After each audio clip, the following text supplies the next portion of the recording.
I took a Viking riverboat on the Douro River and arrived in Porto late on a summer afternoon.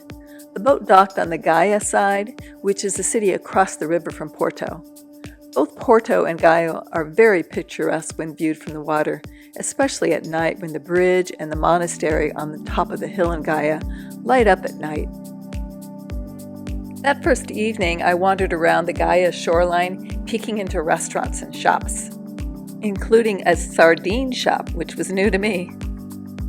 I then walked across the bridge into Porto, where there are wonderful multi-tiered restaurants, cool outdoor cafes, musicians and performing artists, and a lot of people enjoying the nightlife. I was told by a local that residents live in Gaia, where it is quieter and cheaper, but work in Porto.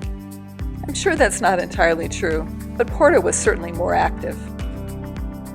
I woke early to a hazy and mystic morning. It was certainly quieter than the previous evening, so it was nice to enjoy both cities when it was calmer. I took a water taxi from Gaia to Porto, and then a funicular to higher ground. At the top, I viewed the outside of the Igreja de Santa Clara, and from that plaza had vast views of the clay-topped buildings and the river beyond, really a striking vantage point. Rather than stick to just the touristy areas, I wandered into some smaller alleyways where I could glimpse the locals doing laundry and admire the beauty of the narrow cobblestone pathways. Porto is known for its brilliant tile work on many of its buildings. There's a long history here, and as you wander around the city, you will see many extraordinary displays. Here are a few examples.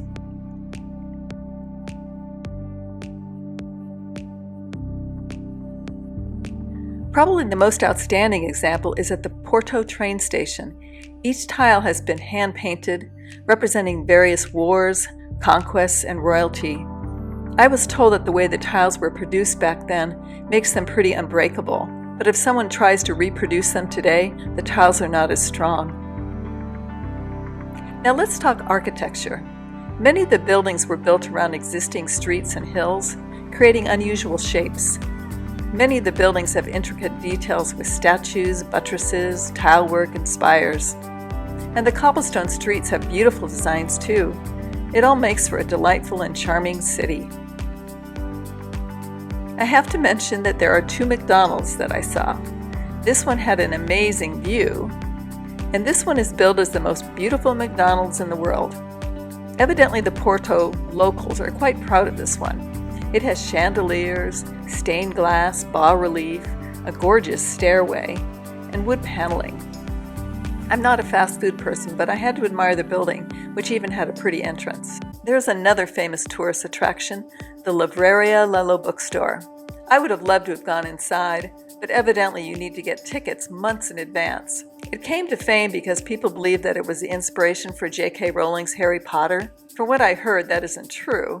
Nevertheless, the bookstore is supposed to be stunning. I visited St Francis Cathedral and was astonished by the gold-filled sanctuary. It has quite the impressive display of gold everything. Lots of wood carvings and elaborate sculptures. A few of the other spectacles I saw in my wanderings. This fountain with a man dancing with a fake woman. A huge cat mural.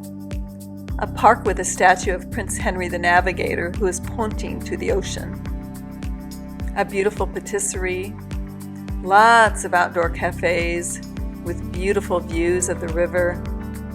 And several performing artists, like these folks performing the Afro-Brazilian capoeira dance, and this guy who is gathering attention by walking along the edge of the bridge.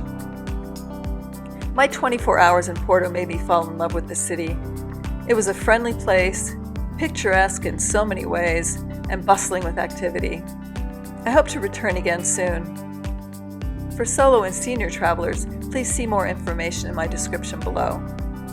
And if you'd like to follow more of my senior and solo travel journeys, please click subscribe below and follow me at Senior Solo Travel. Next stop, Slovenia. Cheers!